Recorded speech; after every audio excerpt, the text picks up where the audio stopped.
Hey, I am delighted to be back. My name is Kendra. I use she and her pronouns, and I'm the Executive Director of Equality ENC. And I'm excited to be here with one of my favorite candidates in this cycle, Senator Sidney Batch. I want to jump in and just give a good spotlight on the incredible work and the legacy of work that you're leaving at this current moment and leading in your own personal life, and give our voters an opportunity to get to know you. So please, Sidney, I'm going to kick you off with a first question, which is, tell us a little bit about yourself, your pronouns, what office you're running for, and why you are running for re-election. Wonderful. Well, thank you so much for having me. It's really good to see you, Kendra. Even though we're still in the Zoom world, it was really good to see you a couple of weeks ago and be able to actually give you a hug. For those of you who don't know, I am an extreme extrovert, so COVID was hard for me. My husband, who's an introvert, was like, yeah, it's a Tuesday, and I'm really happy.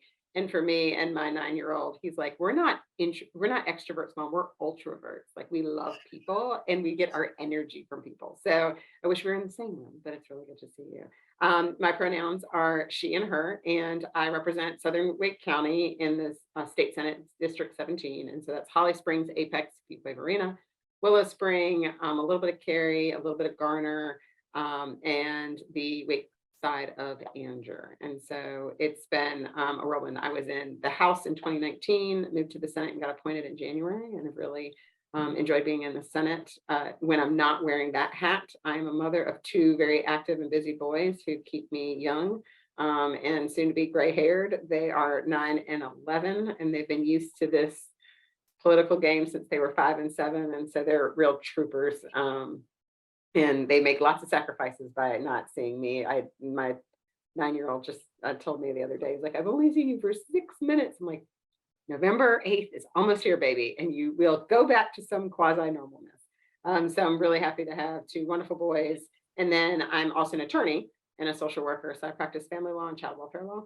And my husband is my law partner. And so he is the heavy in many of the ways when I'm serving in the legislature that never seems to end.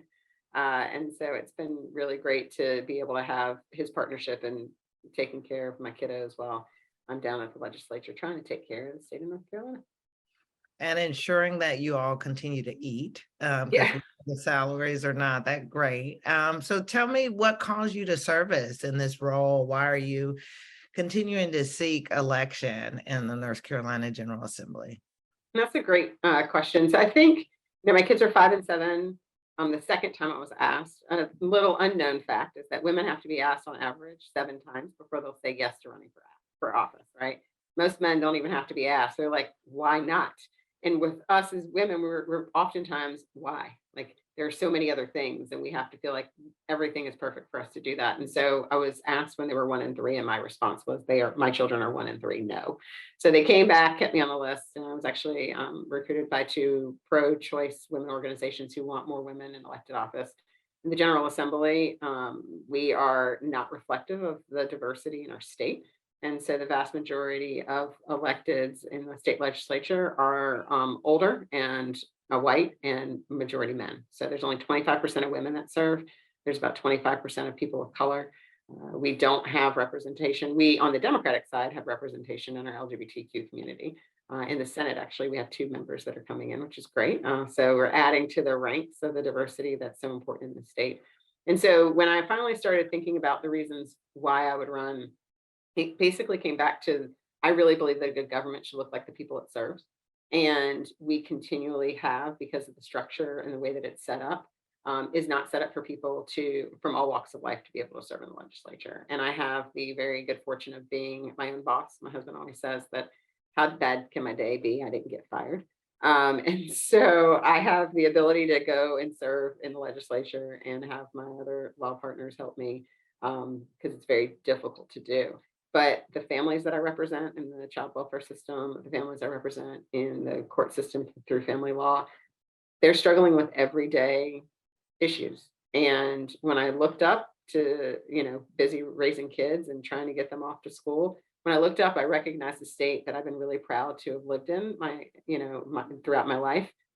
And said we're no longer the progressive beacon that we used to be, and that the laws that are being passed are not benefiting the vast majority of North Carolinians. And there's a lot of need out there, and there's solutions that were not being brought to the table. And so after I looked at the fact that, there were, when I was elected in 2018, there were only 4 women in the entire North Carolina House that had children that were school aged. 4 of us out of 120 members, right? So how are you supposed to understand how much childcare costs, or healthcare, or how you have to deal with paid leave and all of the things that happen during the earlier parts of your life that many of the legislators that I serve with have no perspective of, because they've not had to manage it. Or many of them who, have kindly said, oh, well, my spouse stayed at home to raise my kids. So I think that it was really important to bring my legal skills, the skills that I have from social work, but then also my own life experiences to a building that is desperate need of the diversity of which this America, this North Carolina and America is made. Awesome. Thank you for that. So you touched on many of the issues that you are a champion of, but I'd just like to hear, I always ask, folks, what are the issues? What are the top issues that you're hearing about as you talk to the community in your district? And what is it that you like? How do you plan to address those issues when you're in office? Yeah, great question. So I think the 2 issues that we're hearing the most about right now are inflation and then also reproductive rights. So with inflation, people are not making as much money as and it's not keeping up with, of course, the cost of inflation and the cost of housing. Very few people know. There's an article that came out a few months ago that said that Wake County is the second least affordable place to purchase a home in the entire country based on your average income. And so we have people who cannot get into home ownership, and the vast majority of people's wealth is actually in home ownership. If they can purchase a home, that's what they pass on to their children. That's how most people have and grow their wealth. And so we're finding in North Carolina, and especially in Wake County, that it's really difficult for people who don't make 6 figures to be able to, of course, live where they work and work where they live. And I really believe people should be able to live in their communities where they work and vice versa, if that's what they choose. But teachers, firefighters, first responders, clerks at the grocery store, the person who's checking you out at CVS, it's very difficult for them to continue to live in Wake County because of the cost of living. And so one of the solutions that I at least filed a bill for this year was to actually help with home ownership in 2 ways. One was to help with down payment assistance of $25,000 for our first responders, for our law enforcement officers, and for our educators, because we know that it's much more difficult based on their incomes to get into home ownership. So it was called the Homes for Heroes Act. Unfortunately, that did not move, but I'm hoping that somebody else will take my bill and run with it and then fund it so that we can make sure that we're helping those who give so much to our communities. The other bill is a little different in that we have, when you want to purchase a house, you have to put 1%. Usually you have earnest money that you can't get down. And you can't get back in North Carolina. This bill actually will cap the amount of money that anyone can put down on a house to not be able to get back, because we have private equity groups that are coming in, especially in Wake County, buying up houses and then renting them out for outrageous rates, right? They're not people that are coming in to live here. They're people that just want to rent. And so what I think is really important is for individuals to be able to buy homes, you have to go ahead and actually come up with creative ideas. And so if you cap the amount of money that you can put down that's non-refundable for due diligence, then people can actually can compete at the same level of private equity who came in during this boom and put $40,000 down and so you can't blame a seller for going with the $40,000 offer with the money that's not going to get back over the $4,000 that you could have gotten from an individual. So that's one of the other bills, and some of the creative ways. I think the biggest thing that we've done is I voted and it subsequently passed on the largest tax cut in North Carolina history. And so now, at a time that the greatest need, people have more money in their pockets with regards to taxes and personal income tax, so that they can, of course, use additional money to be able to pay for the cost of living. The other thing is, of course, choice. You hear that a lot. How can we have bodily autonomy and the constitutionally protected rights in this state if we cannot control our bodies? And so I'm very proud of being one of the 22 Democrats in the Senate. We all signed on to a bill to codify Roe and Casey. and to make sure that there are protections with regards to abortion access and continued reproductive health care in North Carolina. And so this district in particular is 65% college educated and a majority women. And I think that there are going to be some women that hopefully turn out to vote and vote with what they know to be true, which is protecting their constitutional rights to ensure that they're in a position to be able to continue to choose what happens to their own bodies. And so that's one of the other main issues that I hear. Thank you for that work. It's so critical. I mean, I know when I moved to North Carolina, because I'm not a native, I was shocked by the due diligence Yeah.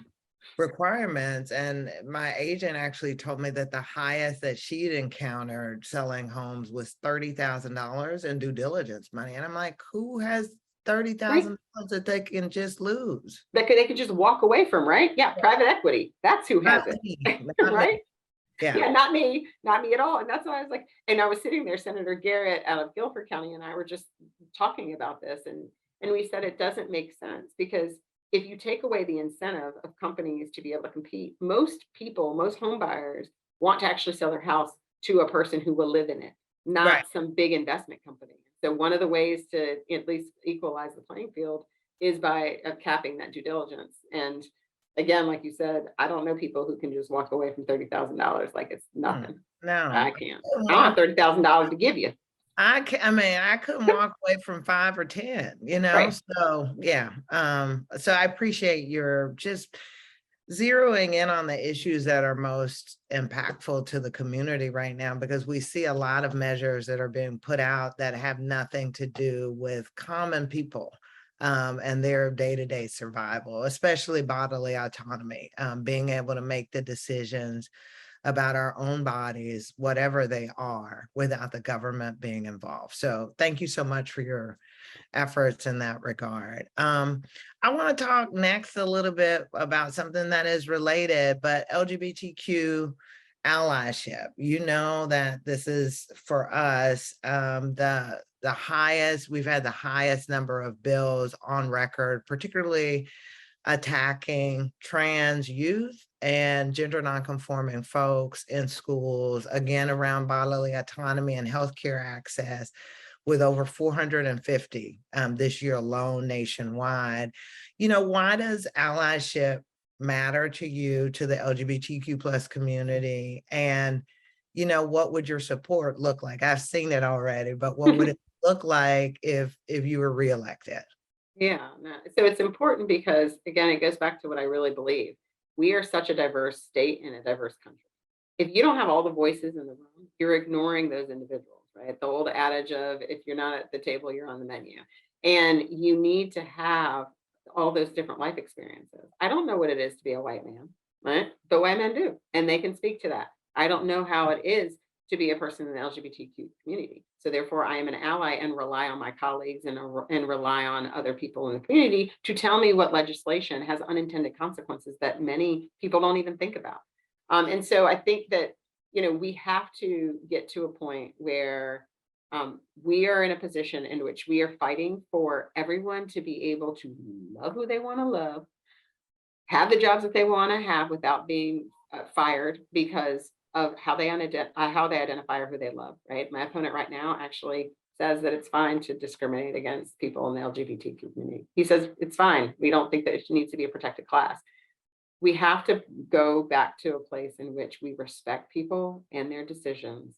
And that has gone far astray from where we have been in the past. And unfortunately, the more right-wing conservatives are winning their primaries, winning election, and then serving in the General Assembly to try and force their ideologies on the rest of us who do not believe what they believe. And so some of the work that I've done in the legislature and that I want to continue to do are in ways in which many of us don't necessarily think how it will affect the LGBTQ community, one being paid leave. So we know that the traditional paid leave for FMLA, and the federal government's trying to do some work on this, at least the House Democrats are, with regards to you got to be married. And it's not a situation in which they actually have an expansive definition with regards to who you consider as family. And we also know that many people who are turned away from their families and no longer are close to their biological families have much better, closer, and more loving relationships with friends who have become family to them. And the laws that we have for paid leave, which we have no laws in North Carolina, unfortunately, as it relates to the general public, the state has certain laws, et cetera. But what we don't have are any protections for other individuals, anyone who doesn't have a close blood relationship to somebody to be able to care for them. And so I went ahead, and that's the second time, each time that I've been in office, I've continued to file legislation to expand the definition on paid leave, and also for full-time and part-time workers, because we don't need to just worry about full-time workers. Part-time workers need to be able to take care of themselves if they're sick, they're recovering from surgery, they need types of treatment, if they need to take care of their kids, their loved ones, family members, extended members of what they call their family, but are not blood relations. And so that's been really important to me, because actually one of the largest populations that actually has that have unintended consequences of not being able to benefit is the LGBTQ community with regards to paid leave. And so that's one of the things that I think is really important. And then we also need to continue to to push for protections with regards to employment and education and all of the other things that we know are out there where people are continuing to be discriminated against because we don't have those protections. So there have been a lot of, non-discrimination ordinances that have been done in Wake County and in different areas across the state. But it's past time that we actually protect people, and we haven't done it. No, and it's actually the polling is supportive of non-discrimination protections, but again, because identities are politicized, not having that occur. So we'll keep pushing, and hopefully we'll be doing that alongside you. So I want to find out, how do we get you into office? What do you need in your campaign? How do we get you more money? What we got on the horizon? Thank you for asking that. So there are two most important things that I need help with, and it is canvassing and phone banking is one. I prefer canvassing. So if you're a brave, wonderful, and kind soul, and you care about democracy, and you don't want to lose the rights that we have and turn our state back to a time in which none of us and many of us don't feel welcome and don't want to return to, I'm going to need people to knock doors in my district. We are 2 seats away in the North Carolina Senate from returning to a supermajority, where we will no longer be able to, of course, sustain the governor's veto. He has vetoed 47 horrible bills since we broke the supermajority in 2019. We've been able to sustain those overrides. Problem is that we're only 2 votes away in the Senate. In the House, they're only 3 votes away. And so we have to make sure that we turn out people to vote, because if they turn out, they will vote for us, because I believe that people are more aligned with our values and what we stand for than the GOP, at least the GOP in North Carolina right now. So what I would also say is, so canvassing would be amazing, and people can, of course, volunteer. We have canvasses all the time. And then the other thing is, until we get money out of politics, like you said, it costs a lot of money. My race will cost anywhere between $2.5 and $3 million just on our side with regards to spending. Wow. And that is, TV is expensive. Digital, all of it is expensive. Mail is expensive. When you have to send so much out to over 100,000 individuals, it gets really pricey. And so that's, so people have the ability to donate. And I know that a lot of people are like, well, I don't have a lot. $5 goes a long way when you can cumulatively raise from a number of individuals. And so those are probably the 2 most helpful in the final weeks of this campaign cycle. In 20, we had a lot of energy and we had a lot of money that was pouring in because we thought we were going to break the majority. But now that we're on the precipice of our democracy, of losing our democracy, people are less engaged, right? Which is very odd and very concerning in some ways, because we should actually be more upset. We should be more worried, and that should be more motivating. And we just have found that the Dobbs decision did motivate people, and they started waking up and paying attention.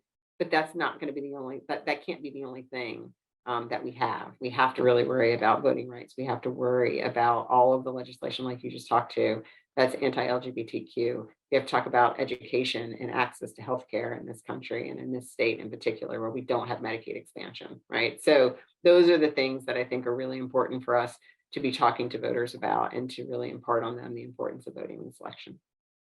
Awesome. And so how do people get plugged into phone banking with you, or canvassing, or giving you money? What, can you drop your handle? Let us know. How do we do all these things? Yes. So my website's easy enough. It's sydneybatch.com. Oh, So that- www.sydneybatch.com. And then you can also email info@sydneybatch.com, or my field coordinator is, her email is elizabeth@sydneybatch.com. She will then be more than happy to find all the ways in which you can foam make canvas. We are very convenient. She'll drive to your house, drop off literature, and give you a canvas. You don't have to do it during the Sunday that we kick off at 2 o'clock.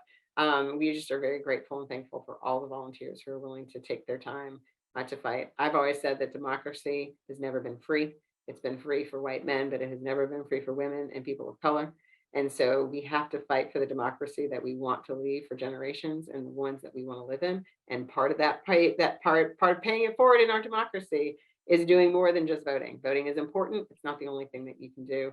And I really hope that people, regardless if you volunteer for me, there are a lot of other really competitive races out there where we need people to dig in these last 6 weeks and make sure that we're doing as much as we can, so that on November 9th, when we wake up, we actually are happy about the results of this election and relieved that the governor can still veto terrible legislation. Thank you for that. You know, it is always a pleasure to talk to you. I always learn something, and I am really excited that we have endorsed you, and we're looking forward to helping to get you elected.